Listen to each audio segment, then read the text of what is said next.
심판날 주님 앞에서 다시 만나게 될 목회자와 교인들, 주님 앞에서 다시 만나게 될 목회자와 교인들이라는 제목으로 조나단 에드워즈의 설교를 여러분과 나누기 원합니다. 본문 말씀은 고린도후서 1장 14절입니다. 너희가 대강 우리를 아는 것 같이 우리 주 예수의 날에 너희가 우리의 자랑이 되고 우리가 너희의 자랑이 되리라. 바울 사도는 고린도후서 1장의 앞부분에서 자신이 사역하는 동안 겪은 큰 어려움이 무엇인지를 말합니다. 본문과 바로 앞에 두 절에서는 어려움 가운데서 받은 위로와 격려가 무엇인지를 말합니다. 특히 여기에는 네 가지 사실이 담겨 있습니다. 첫째, 바울 자신의 양심이 이것을 증거합니다. 12절은 이렇게 말합니다. 우리가 세상에서 특별히 너희에게 대하여 하나님의 거룩함과 진실함으로써 하되 육체의 지혜로 하지 아니하고 하나님의 의대로 행함은 우리 양심이 증거하는 바니 이것이 우리의 자랑이라. 둘째, 바울 사도는 자기 양심이 자기에게 증거가 되는 것처럼 지금 자신이 편지를 쓰고 있는 고린도 교인들의 양심이 자기의 위로라고 말합니다. 고린도 교인들의 양심이 심판날에 바울에 대해 증거할 것입니다. 셋째, 바울 사도가 자신의 사역의 수고와 고통을 통해 얻기를 원하는 복된 열매는 마지막 큰 심판의 날에 있을 고린도 교인들의 행복과 영광입니다. 넷째, 바울은 자신이 고린도 교회에서 사역한 것에 대해 자신의 재판장이 그날에 자기의 신실함을 인정해주고 보상해 줄 것이라고 확신합니다. 이 마지막 항목 세 가지는 본문과 바로 앞에 두 절에서 분명히 나타나 있습니다. 그리고 사실 네 가지 모두가 본문에 다음과 같이 함축되어 있습니다. 즉 본문에는 고린도 교인들이 바울을 영적 아버지로 자신들 가운데서 신실하게 사역한 사람으로 심판날에 자기들이 받을 기쁨과 영광의 수단으로 심판날 기쁨으로 함께 만날 사람으로 인정하고 있음이 함축되어 있습니다.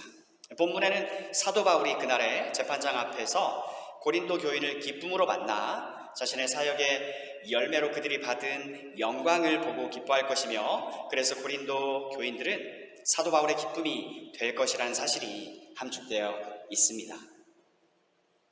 또 사도 바울이 기대하는 것은 자신과 고린도 교인들이 재판장 앞에서 틀림없이 만나게 될 것인데 그때 가장 위대한 재판장께서 자신을 인정해 주실 것이라는 점입니다.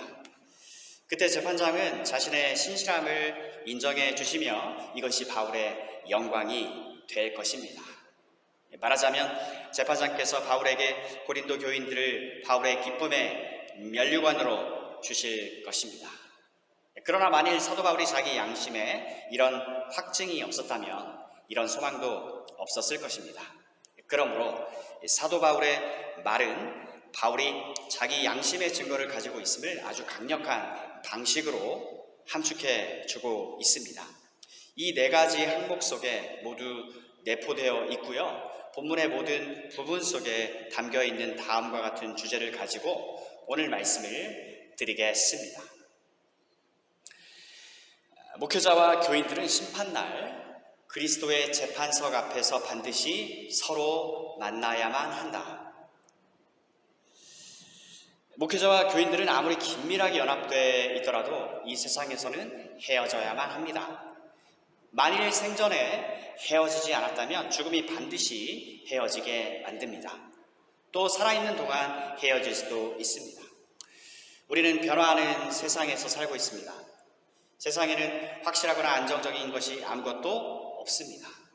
세상에서는 조금만 세월이 지나도 태양의 위치가 조금만 바뀌어도 어떤 사람이나 가족, 마을이나 교회, 나라에 이상한 일이 생기거나 놀라운 변화가 생깁니다.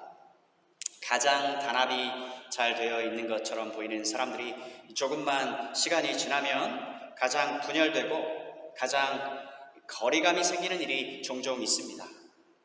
서로 가장 존중하고 긴밀하게 연결되어 있는 목회자와 교인들이 생각이 달라지거나 감정이 식어질 뿐 아니라 한쪽이 다른 쪽에 해를 입히거나 양자 사이의 모든 관계가 해소될 수도 있습니다. 그래서 목사가 먼 곳으로 떠나서 이 세상에서는 더 이상 서로 보지 못하게 될 수도 있습니다. 그러나 만일 그렇게 되더라도 목회자와 교인들이 반드시 한 번 더 만나야 할 때가 있습니다. 이때는 마지막 큰 심판 날일 것입니다.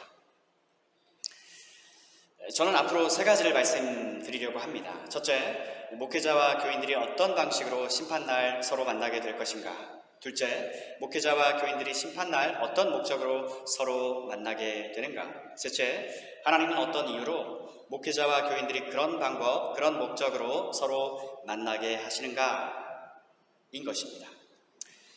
첫째로 목회자와 교인들이 심판날 어떤 방식으로 서로 만나게 될 것인지를 보여드리겠습니다. 이 문제에는 일반적으로 두 가지 사실이 관련되어 있는데요. 첫째, 목회자와 성도들은 심판날 모든 인류가 서로 만나는 방식으로 만나지는 않을 것입니다. 목회자와 성도들의 만남에는 어떤 특별한 것이 있을 것입니다. 둘째로, 목회자와 교인들이 심판날 서로 만나는 것은 이 세상에서 하나님의 집에서 서로 만나는 것과는 아주 다를 것입니다. 첫째, 목회자와 교인들은 심판날 온 세상이 서로 만나는 방식으로 만나지는 않을 것입니다. 두 가지 차이점이 있습니다. 온 세상이 그때 함께 있게 될 것이고 모든 세대의 모든 인류가 선택받은 천사나 타락한 천사를 막론하고 모든 천사와 함께 하나의 거대한 회중으로 모이게 될 것입니다. 그러나 수를 헤아릴 수 없이 많이 모인 모든 회중 각 개인에 대해 구별되는 특별한 지식을 가지게 될 것이라고 가정할 필요는 없습니다. 비록 사람의 능력은 이 세상에서보다 훨씬 더 많아지겠지만 무한하게 되지는 않을 것입니다. 비록 사람들의 이해력과 인지력은 크게 확장되겠지만 그렇다고 해서 사람이 신격화되지는 않을 것입니다. 유한한 지성의 본질상 어떤 사람은 그날 다른 사람보다 특정한 사람에 대한 지식이 더 많게 될 것입니다. 따라서 그들은 다른 사람보다 특정 사람에 대해 더 큰 관심을 가지게 될 것입니다. 이 세상에서 서로 특별한 관계를 형성했던 사람들에 대해 더 큰 관심을 갖게 될 것입니다. 그러므로 우리는 왕과 신하들, 지상의 재판관과 재판받은 사람들, 서로 대화를 나누었던 이웃들, 거래하고 논쟁한 사람들, 한 집안 식구들이 그때 만나게 될 것이라고 추측할 수 있습니다. 특별히 목회자와 교인들도 마찬가지입니다. 본문은 분명히 그날에는 목회자와 교인들이 서로 각자의 관점이 있을 것이며 분명하게 서로를 알 수 있을 것이라는 것을 보여줍니다. 비록 그때에 그들은 온 세상을 만나게 될 것이지만 모든 사람에 대해 어떤 직접적이고 특별한 관심을 갖지는 않을 것입니다. 그때 함께 모이게 될 대다수 사람들은 지상에서 서로 관계가 없는 사람들일 것입니다. 그래서 그들이 심판받는 것에 대해서는 서로 관심이 없을 것입니다. 그러나 목회자들에게 목양을 받았던 교인들은 서로에 대해 아주 직접적인 관심을 가질 것입니다. 그러므로 목회자와 교인들은 반드시 특별히 만나게 될 것이고 함께 재판장에게 인도될 것이며 모든 것을 심판받아야 할 위대한 날에 있을 모든 일에 대해 서로에게 깊은 관심을 갖게 될 것입니다. 둘째, 그러므로 목회자와 교인들의 만남의 방식에 있어 사람들이 일반적으로 만나는 방식과는 차이가 있을 것입니다. 목회자와 교인들의 만남은 이 세상에서 서로 만나던 것과는 크게 다를 것입니다. 목회자와 교인들은 관계가 계속되는 동안 이 세상에서 자주 함께 만납니다.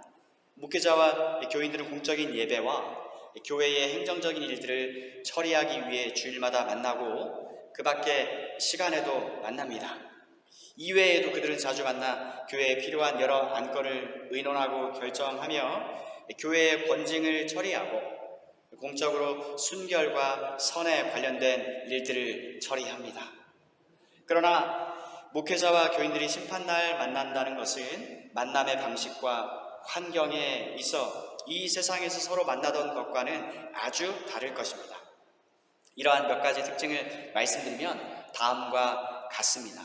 지금 이 회중 속에 있는 죄인들은 목사의 사역과 수고를 통한 하나님의 복을 받아 사단의 권세에서 하나님께로 죄와 저주와 진노의 상태에서 하나님과 평화를 누리고 하나님의 은혜를 받는 상태로 하나님의 자녀로서의 특권을 누릴 수 있는 상태로 영원한 기업을 받기 합당한 상태로 변화될 가능성, 즉 구원받을 가능성이 있는 상태에서 목회자를 만납니다.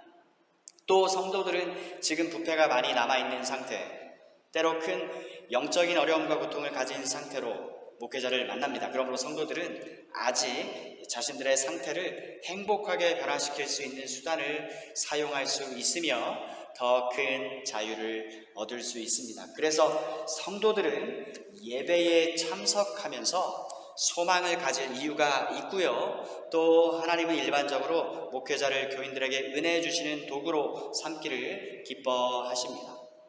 목회자와 교인들은 지금 이러한 행복한 변화를 만들기 위해 만납니다. 목회자와 교인들은 이 세상에서 이러한 진지한 만남을 통해 큰 유익을 추구합니다. 그러나 그들이 심판날에 서로 만나게 될 때는 상황이 전혀 달라질 것입니다. 그때는 이런 변화를 초래하는 수단을 사용하기 위해 만나지 못할 것입니다. 왜냐하면 그들은 모두 불변의 상태에서 만날 것이기 때문입니다. 죄인들은 불변의 상태에 있게 될 것입니다. 죄인들은 그때 죄책과 죄의 권세 아래에 있을 것이며 하나님의 진노 아래에 있을 것이고 변화에 대한 어떤 가능성도 없을 것이며 구제나 치료 혹은 수단을 사용해서 더 좋아질 아무런 희망 없이 자신의 목회자들을 만날 것입니다. 또 성도들은 이미 이전에 남아있던 온갖 부패, 유혹, 재난에서 완전히 해방될 것입니다. 그래서 목회자들의 사역을 통해 은혜의 수단을 사용하여 또 다른 해방이나 행복을 이룰 것이 없을 것입니다. 그때는 이렇게 선언될 것입니다. 불의를 하는 자는 그대로 불의를 하고 더러운 자는 그대로 더럽고 의로운 자는 그대로 의를 행하고 거룩한 자는 그대로 거룩되게 하라. 계시록 22장 11절. 목회자들은 교인들의 길잡이와 선생이며 교회에서 빛과 같습니다. 목회자들은 현재의 상태에서 때때로 교인들을 만나 가르치며 빛을 비추어 주며 잘못을 바로 잡아주며 교인들을 오른쪽이나 왼쪽으로 치우치려고 하면 이 길이 정로니 너희는 이 길로 행하라고 외칩니다. 또 합당한 증거를 가지고 진리를 확증해 주며 오리와 잘못된 견해를 논박하며 잘못된 것은 바로 잡아주고 의문은 풀어줍니다. 그러나 그리스도가 와서 심판하실 때 모든 오류와 잘못된 견해가 드러나게 될 것이며 모든 거짓과 속임수가 그날의 빛 앞에서 제거될 것입니다. 이는 밤에 어둠이 떠오르는 태양 앞에서 사라지는 것과 마찬가지입니다. 또 하나님의 말씀의 모든 교리는 온전히 드러나게 될 것이며 모든 사람은 확신하게 될 것입니다. 모든 사람은 진리에 대해 큰 확신을 가질 것이며 잘못을 바로잡는데 어떠한 실수도 없을 것입니다. 지금 목회자와 교인들은 신앙에 대한 어떤 문제에 대해 견해가 다를 수 있으며 때로 만나 서로 다른 견해에 대해 논의하며 서로의 입장을 들을 수 있지만 서로 자신이 주장하는 진리를 확신시키는 데는 실패할 수 있습니다. 또 목회자와 교인들이 만나 의견을 서로 나누어져 이전보다 더 이상 의견 일치를 보지 못하며 잘못된 견해를 계속 견지할 수 있습니다. 때로는 목회자와 교인들의 만남이 의견 분열로 인해 불쾌한 토론과 논쟁이 벌어지고 심한 선입견 때문에 공정한 판단을 하지 못할 수도 있습니다. 그래서 빛과 확신이 아니라 어둠이 증가하고 진리에 대한 반발심이 생겨나며 서로 감정이 상하는 일들이 생깁니다. 그러나 목회자와 교인들이 최후의 심판날 가장 위대한 심판자의 재판석 앞에서 함께 만나게 될 때 그리스도의 생각과 뜻이 드러나게 될 것입니다. 그렇게 되면 더 이상의 논쟁이나 의견 차이는 없게 될 것이며 진리의 증거가 분명히 드러나서 모든 논쟁이 끝나고 어느 주장이 옳은지가 영원히 결정될 것입니다. 지금 목회자와 교인들이 만나는 것은 죄인들의 양심에 빛을 비추어 각성시키기 위한 것입니다. 죄의 심각성과 위험성, 율법의 엄격함, 죄인들의 생각과 행동의 악함, 죄인들이 받아야 할 큰 형벌, 죄인들에게 드리워져 있는 진노, 죄인들의 선을 행할 수 없는 무능함, 눈멀고 가난함, 무기력함 등을 죄인들에게 밝혀주는 것입니다. 그러나 이 모든 노력이 종종 실패합니다. 목사들의 모든 권면에도 불구하고 죄인들은 여전히 어리석고 각성되지 않은 상태로 남아 있습니다. 그러나 최후의 심판 때 목회자와 교인들의 마지막 만남 때는 그렇지 않습니다. 죄인들이 위대한 심판자 앞에서 자신의 목회자였던 자들을 만나게 될 때 각성되지 않은 양심을 가진 채 만나지는 않을 것입니다. 그때 죄인들은 이전에 목회자에게서 들었던 하나님의 위대함과 위엄, 하나님의 거룩과 죄를 미워하심, 죄를 심판하시는 하나님의 무서운 공의, 하나님의 율법의 엄중함, 하나님의 심판의 무서움, 죄인들의 말할 수 없는 죄책과 비참 등의 진리에 대해 충분한 확신이 생길 것입니다. 죄인들은 이 모든 진리에 대해 더 이상 무감각하지 못할 것입니다. 양심의 눈이 완전히 밝아져서 다시는 눈먼 상태에 있지 못할 것입니다. 양심의 입이 열려서 다시는 닫히지 않을 것입니다. 지금 목회자들이 공적인 자리나 사적인 자리에서 교인들을 만나는 것은 교인들의 영혼의 상태를 보여주기 위한 것입니다. 목회자들은 하나님의 말씀을 열어 적용해 주며 교인들이 자신의 마음을 비추어 보며 자신이 처해 있는 상태를 볼 수 있도록 해줍니다. 그러나 지금 목회자들은 자기 교인들의 영혼의 상태를 분별하는 데 오류가 있을 수 있습니다. 목회자들이 최선의 방법을 사용한다 해도 실수가 생길 수 있으며 종종 실수하기도 합니다. 교인들도 자기 목사의 상태나 서로의 상태를 분명하게 알 수 없습니다. 그래서 큰 위선자가 탁월한 성도로 평가될 수도 있습니다. 또는 반대로 비난받고 사랑이 없다고 여겨지던 사람이 실제로 하나님의 보석인 수도 있습니다. 또 일반적으로 사람들은 자신의 상태에 대해서도 잘못된 판단을 합니다. 하나님을 사랑하지 않고 하나님의 진노의 자녀로 있는 사람이 자신을 높이 평가하며 자신을 하나님의 귀중한 성도요, 존귀한 자녀라고 생각하는 수도 있습니다. 그렇습니다. 종종 자신은 행복하고 안전한 상태에 있다고 확신하며 자신은 참된 성도일 뿐만 아니라 탁월한 성도라고 생각하는 사람이 하나님의 진노의 자식일 수도 있습니다. 하나님의 말씀이 가장 신실하게 선포되는 회중 가운데서도 이런 일이 종종 일어날 수 있음은 의심할 여지가 없습니다. 목회자들은 가장 분명하게 진리를 전달하고 하나님 말씀의 교리와 법칙들을 청중의 영혼에 가장 분명하게 적용함에도 불구하고 이런 일이 생깁니다. 그러나 심판 날에는 상황이 전혀 다릅니다. 그때는 모든 마음의 비밀이 드러나며 모든 사람의 상태가 완전하게 알려지게 될 것입니다. 고린도전서 4장 5절은 말씀합니다. 그러므로 때가 이르기 전 곧 주께서 오시기까지 아무것도 판단치 말라. 그가 어두움에 감추인 것들을 드러내고 마음의 뜻을 나타내시리니 그때에 각 사람에게 하나님께로부터 칭찬이 있으리라. 심판날에는 어느 누구도 자신의 상태에 대해 속지 않을 것이며 자신의 상태를 분명하게 알게 될 것입니다. 자기 기만을 기초로 한 위선자들의 헛된 소망은 영원히 끝장날 것입니다. 또 참된 신자들에게 있던 의심과 두려움도 영원히 끝장날 것입니다. 심판날에는 모든 사람이 서로의 영혼의 상태를 알게 될 것입니다. 교인들은 자기 목회자가 신실하고 충성스러운 사람이었는지 아닌지를 알게 될 것이고 목회자들은 모든 교인의 상태를 알게 될 것입니다. 그래서 하나님의 말씀과 규례가 누구에게는 생명의 향기가 되었는지 또 누구에게는 죽음의 향기가 되었는지를 알게 될 것입니다. 현재 상태에서는 목회자와 교인들이 서로 만나 교회 문제를 토론하며 운영해 나갈 때, 특히 논쟁이 벌어지는 상태에서는 서로 상대방의 입장과 견해를 비난하는 일이 종종 발생합니다. 목회자와 교인들은 서로 자신이 가지고 있는 원리와 목적에 영향을 받습니다. 그래서 자신들의 판단과 상대방에 대한 비난이 크게 잘못되기도 합니다.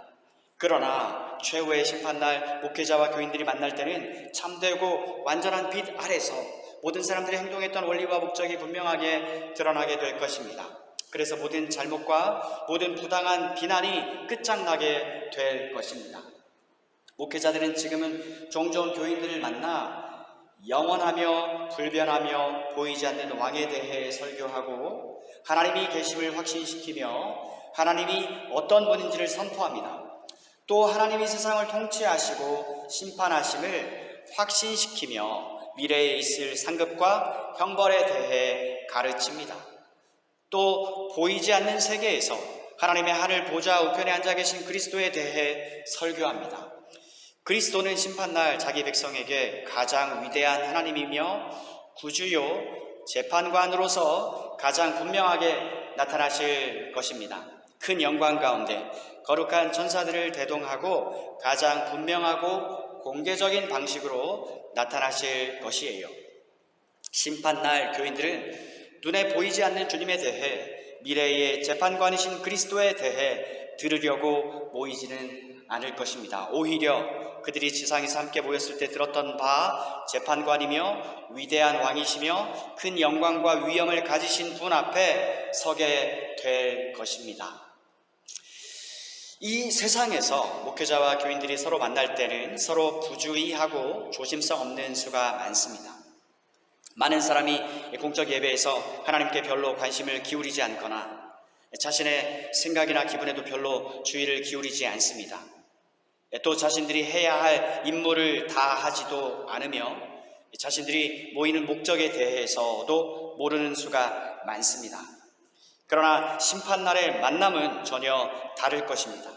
부주의한 마음이 있거나 졸거나 자신들이 모인 목적을 몰라 방황하는 사람이 한 명도 없을 것입니다. 모든 교인은 그리스도께 듣게 될 것에 대해, 그리고 그들이 이전에 그리스도께 듣거나 목회자에게서 그리스도에 대해 들었던 것에 대해 주의를 집중할 것입니다.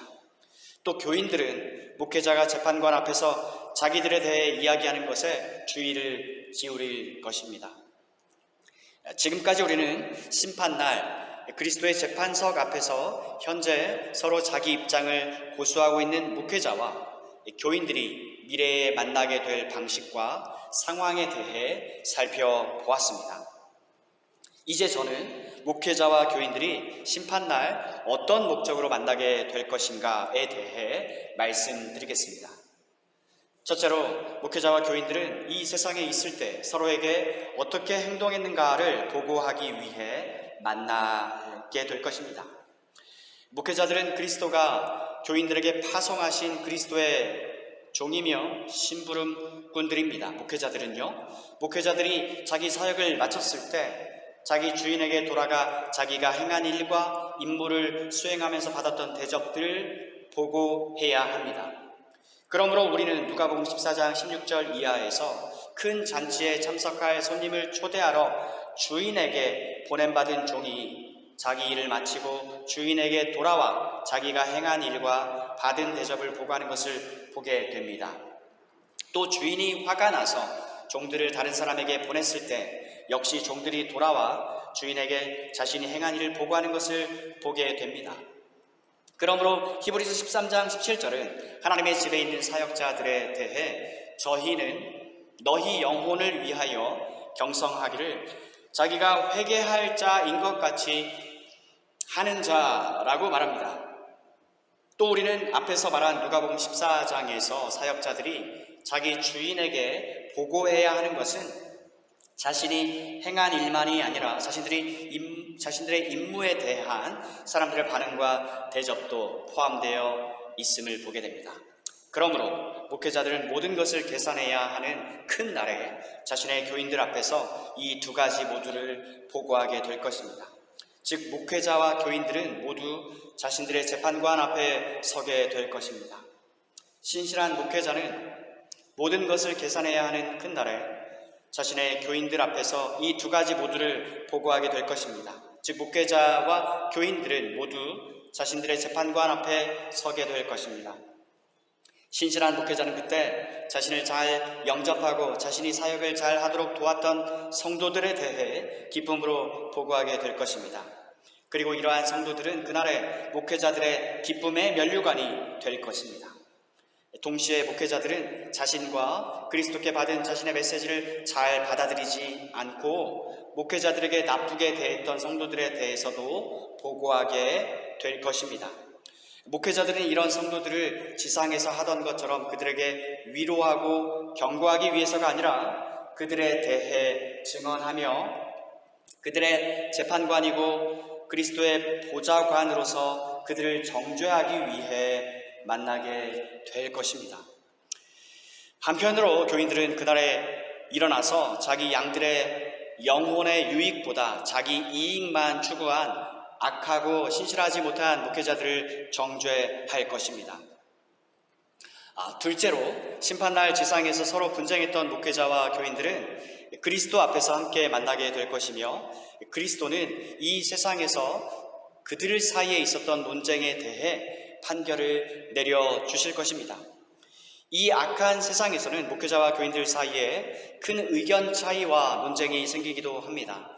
목회자와 교인들은 다른 어떤 인간 관계에서보다 더욱 평화롭게 지내야 할 의무가 있습니다. 또 목회자와 교인 사이에 분쟁이 생기면 어떤 다툼보다 여러 면에서 가장 불행하고 끔찍한 결과를 가져오게 됩니다. 그럼에도 불구하고 얼마나 자주 목회자와 교인 사이에 이런 분쟁이 생깁니까? 교인들은 목회자와 때로는 교리적인 문제로, 때로는 교회 행정적인 문제로, 때로는 사례비 문제로 다툽니다. 때로 이런 다툼은 아주 오래 지속됩니다. 때로 이런 다툼은 이 세상에서 하나님의 말씀이나 합리성보다는 어느 한편의 주도적인 이익에 따라 해결됩니다. 때로 이런 논쟁은 이 세상에서는 더 이상 적절하게 해결되지 않는 수도 있습니다. 그러나 심판날 충분하고 완전하며 영원한 결정이 내려지게 될 것입니다. 무한한 빛과 진리와 공의의 원천이신 오류가 없는 재판관께서 논쟁하는 양편을 심판해 주실 것이며 진리가 무엇이며 누가 옳은지 누가 하나님의 뜻과 마음에 맞는지를 선언해 주실 것입니다. 분쟁을 해결하기 위해 목회자와 교인들은 반드시 함께 마지막 날 재판관 앞에 서게 될 것입니다.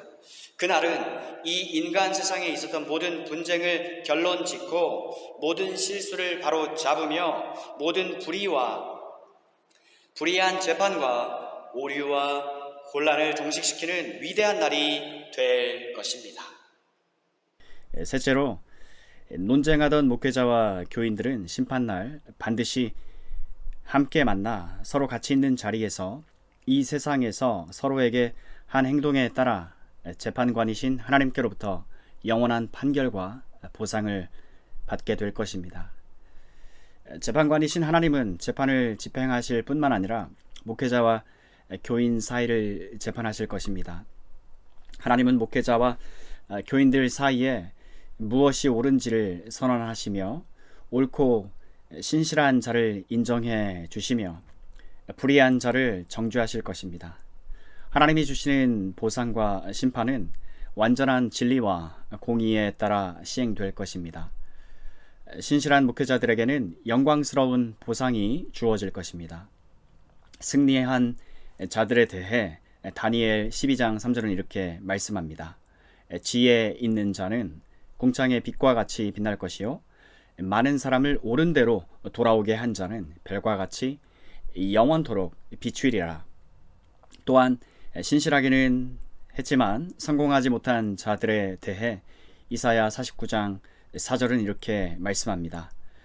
그러나 나는 말하기를 내가 헛되이 수고하였으며 무익히 공연히 내 힘을 다하였다 하였도다. 정령이 나의 신원이 여호와께 있고 나의 보응이 나의 하나님께 있느니라.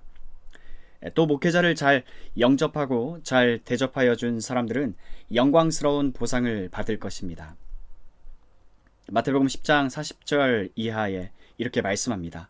너희를 영접하는 자는 나를 영접하는 것이요 나를 영접하는 자는 나 보내신 이를 영접하는 것이니라. 선지자의 이름으로 선지자를 영접하는 것은 선지자의 상을 받을 것이요 의인의 이름으로 의인을 영접하는 자는 의인의 상을 받을 것이요. 신실한 교인들과 신실한 목회자들은 서로 기쁨의 면류관이 될 것입니다. 데살로니가전서 2장 19절 이하는 이렇게 말씀합니다. 우리의 소망이나 기쁨이나 자랑의 면류관이 무엇이냐? 그의 강림하실 때 우리 주 예수 앞에 너희가 아니냐? 너희는 우리의 영광이요 기쁨이니라.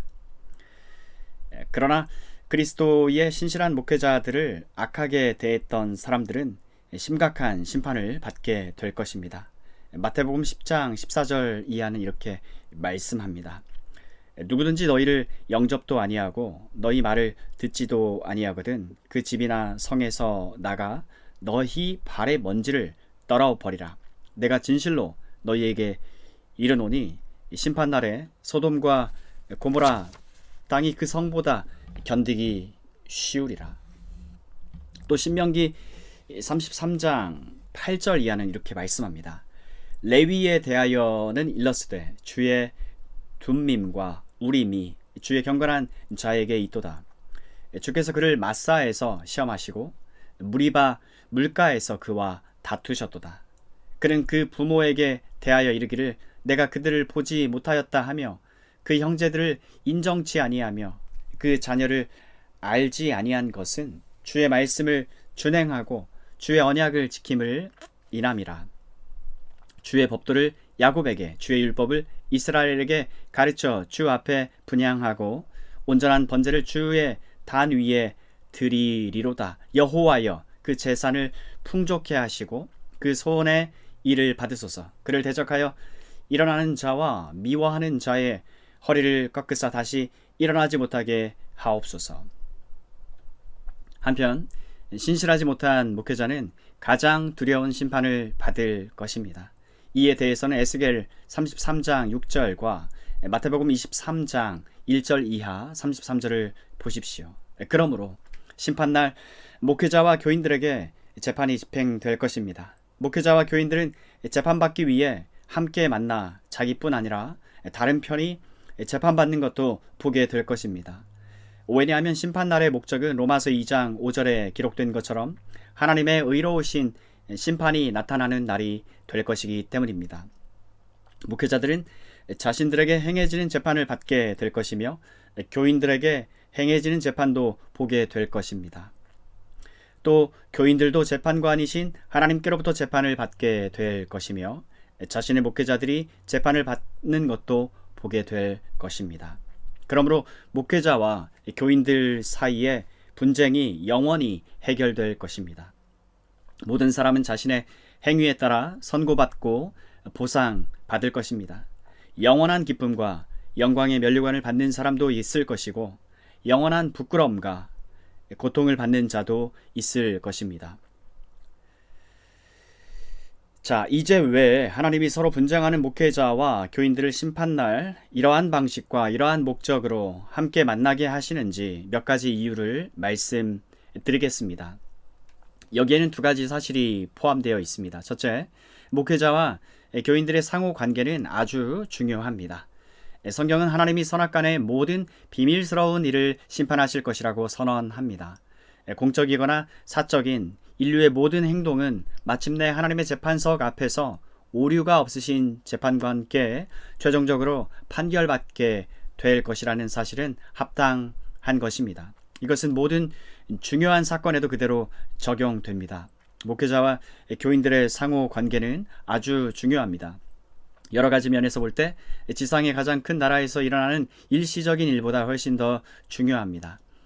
목회자들이 목회를 어떻게 하느냐, 목회를 하면서 교인들을 어떻게 대하느냐 하는 것은 아주 중요한 결과를 가져옵니다. 또 교인들이 그리스도의 신실한 목회자들을 어떻게 영접하며 어떻게 대접하느냐 하는 것은 아주 중요한 문제입니다. 이것은 공적이거나 사적인 어떤 시적인 인간관계보다 인간이 창조된 위대하고 최종적인 목적에 더욱 직접적으로 관련된 문제입니다. 그러므로 이런 문제가 재판받아야 하며 진리와 공의로 공적인 재판을 받아야 한다는 것은 아주 합당한 일입니다. 이런 목적으로 목회자와 교인들은 전지하시고 오류가 없는 재판관 앞에서 함께 만나게 될 것입니다. 둘째로 목회자들과 교인들의 상호 관계는 심판 날과 관련된 중요한 일에 특별히 관련되어 있습니다. 목회자와 교인들은 심판날 재판관으로 나타나실 분과 특별한 관계를 가지고 있습니다.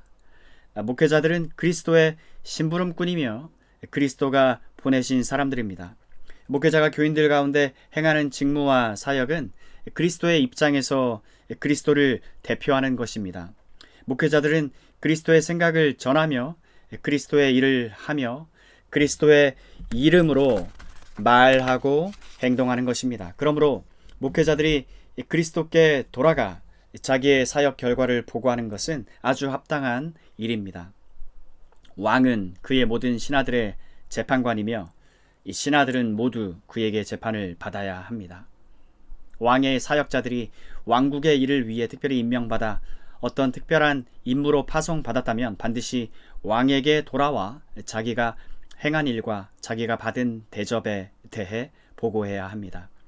목회자들은 마지막 날 재판관으로 나타나실 분의 심부름꾼일 뿐만 아니라 목회자들이 받은 사명과 직무는 그리스도를 영화롭게 하고 그리스도의 나라를 유익하게 하는 것입니다. 목회자들이 부여받은 사역은 그리스도의 나라를 확장시키는 것입니다. 그러므로 목회자들이 교인들에게 하는 사역은 심판날과 밀접한 관계가 있습니다. 왜냐하면 심판날의 가장 큰 목적은 그리스도의 나라를 완전히 세우는 것입니다. 이와 관련된 모든 일을 정리하며 그리스도의 나라의 해가 되는 모든 것을 제거합니다. 그리스도의 나라가 완전하게 되는 데 필요한 모든 것이 완벽하게 확정됩니다. 위대한 왕이신 그리스도가 합당한 존귀와 영광을 받으시도록 하는 것이기 때문입니다. 또 목회자와 교인들의 상호 관계가 심판날과 직접 관계가 있는 것은 목회자가 교인들에게 하는 사역이 사람들이 영원한 구원을 받도록 하며 영원한 심판을 피하도록 하는 것이기 때문입니다. 심판날은 이러한 목적으로 정해진 날입니다. 공적으로 사람의 영원한 상태가 결정되어 어떤 사람에게는 영원한 구원이 확정되고 완성됩니다.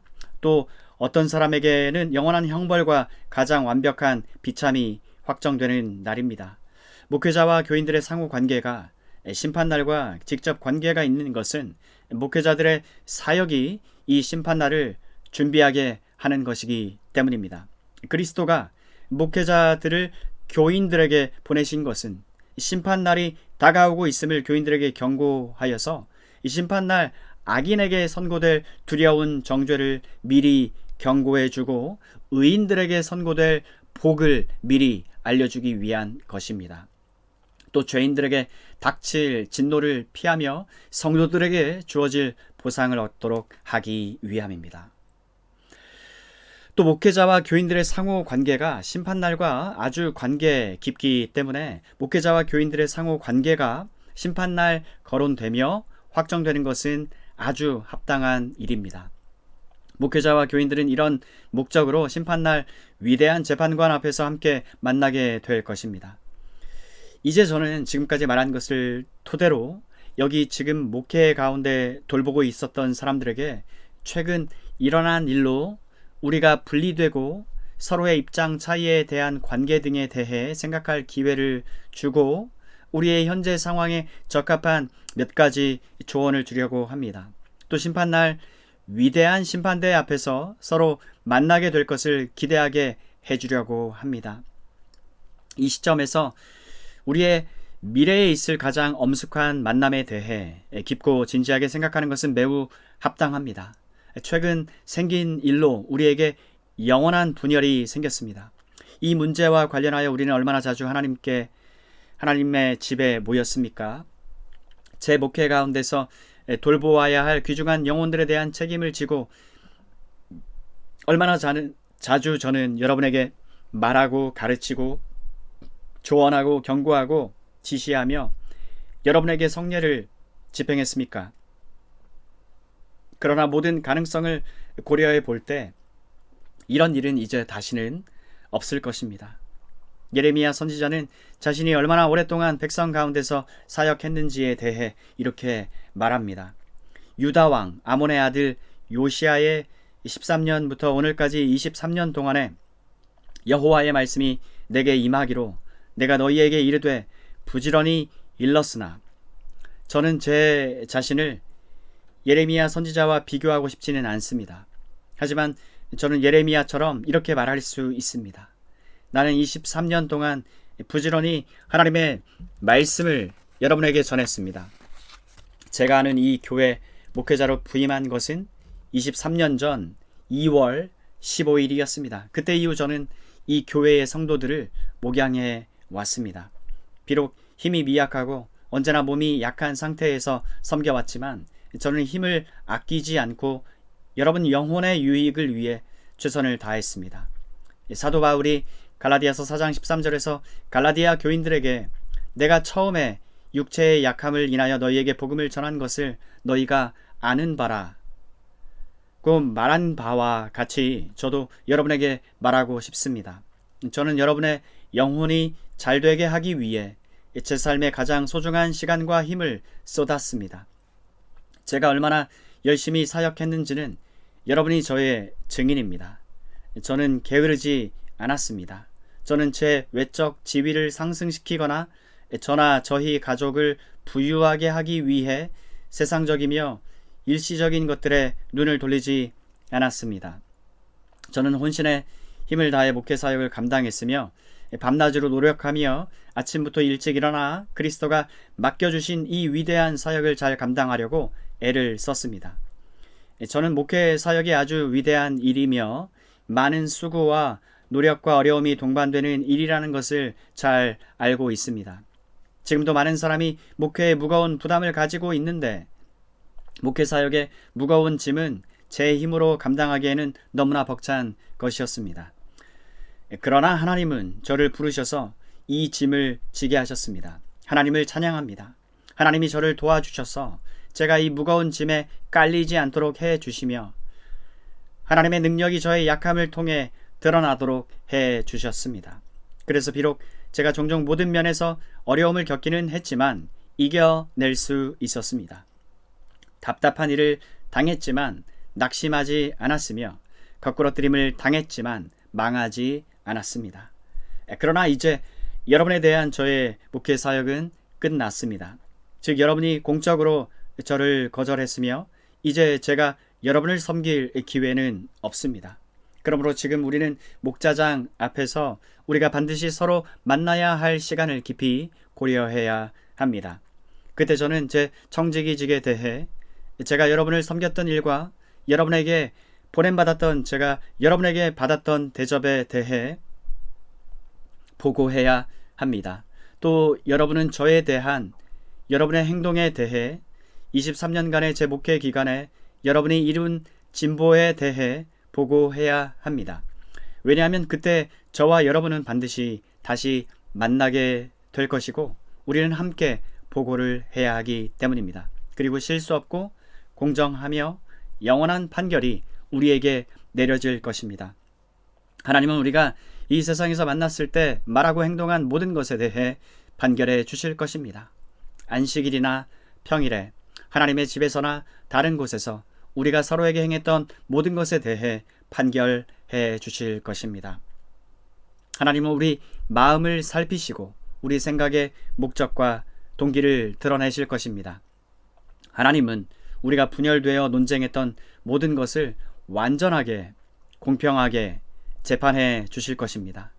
우리가 그러한 논쟁에서 서로에게 어떻게 대했는지를 조사하여 판결해 주실 것입니다.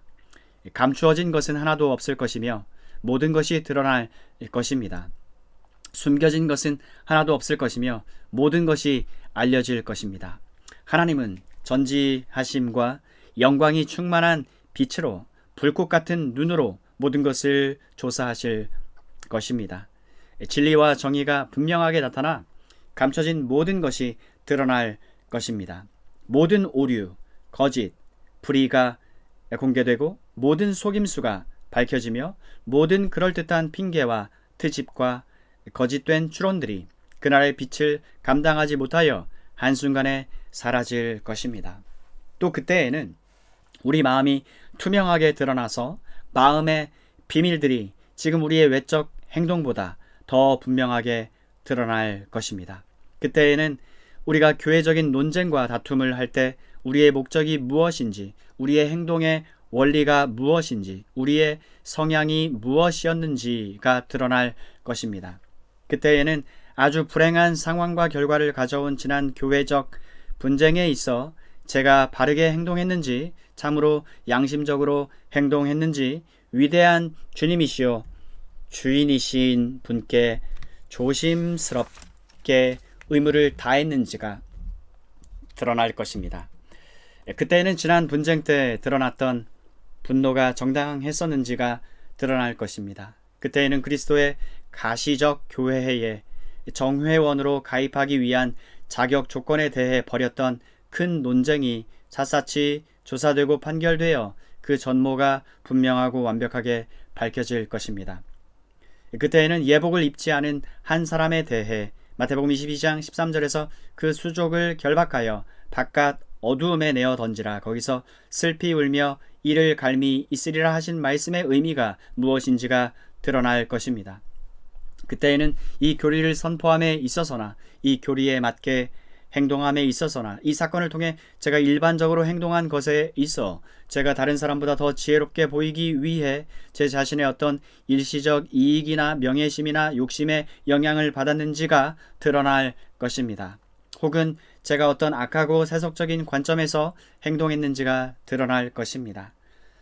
또 제가 주님이시요 주인이신 분의 뜻에 맞도록 하기 위해 조심스럽고 주의 깊게 행동했는지가 드러날 것입니다.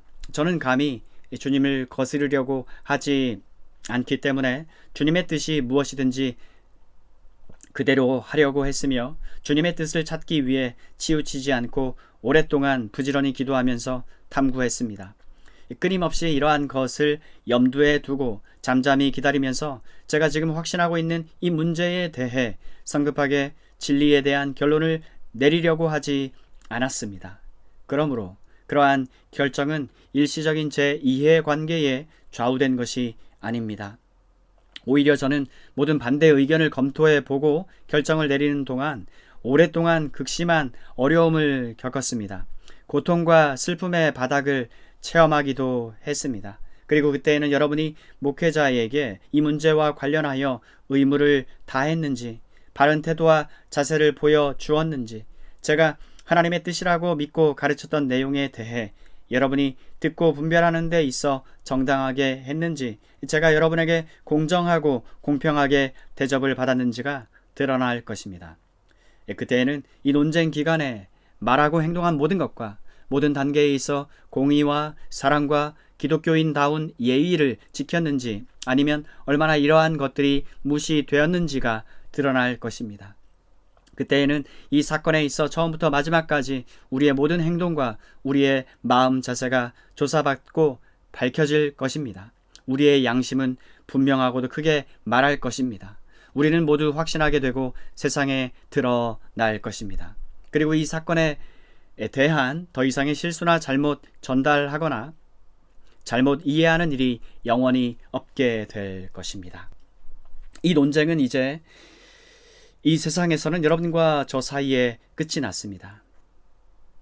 지난주 제가 이 교회에서 해임됨으로써 끝을 맺었습니다. 그러나 이 문제는 저 위대한 심판날 반드시 다시 재판받을 것입니다. 분명히 그 날은 올 것입니다. 그때 여러분과 저는 위대한 심판대 앞에서 함께 만나게 될 것입니다. 그러므로 저는 이 문제를 그날로 넘기며 이제는 그것을 재론하지 않겠습니다. 지금까지 조나단 에드워즈의 설교 심판날 다시 만날 분쟁하는 목사와 교인들이라는 제목의 설교를 대신 전하였습니다. 우리 주 예수 그리스도의 은혜와 평강을 빕니다. 아멘.